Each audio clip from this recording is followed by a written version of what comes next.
Hi, Dr. Peterson. I would just like to ask you to please talk about what Jung called a psychic death, also known as an ego death. Okay, say that again.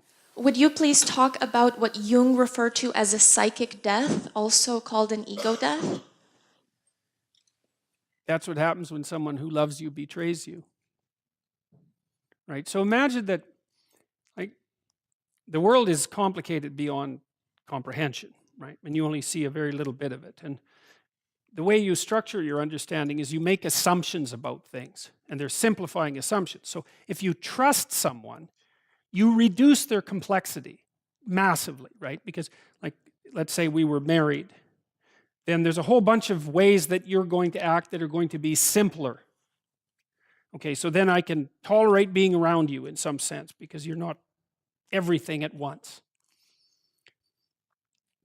Now, those simplifying structures are hierarchically assembled, and some of them are far more important than others.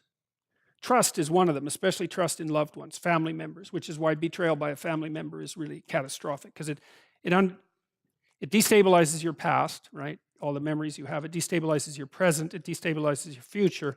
It shakes your faith in human beings, including yourself. And everything collapses. And that's an ego death. And so, now underneath the ego, as far as Jung was concerned, was another structure that he called the self. And the self is this thing that remains constant across ego deaths. But it's deeper and less personal. It's archetypal. And it's the thing that the ego collapses into when it collapses, and then that rebuilds the ego. Something like that across time. But that's what an ego death is. Now, there's variants of that because you can have a voluntary or an involuntary ego death. And a voluntary ego death is when you learn a bunch and you're willing to let go.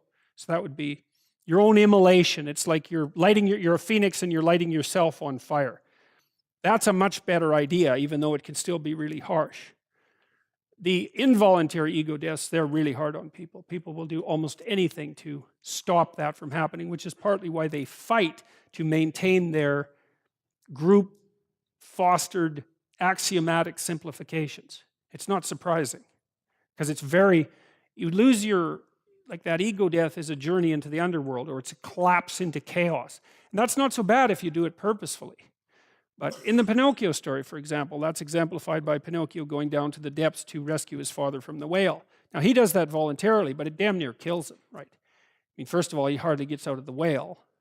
Second, he actually drowns and dies, but he comes back to life. So even if you do it voluntarily, it's still, well, it's just better than doing it involuntarily, which is the other alternative. So that's what it is.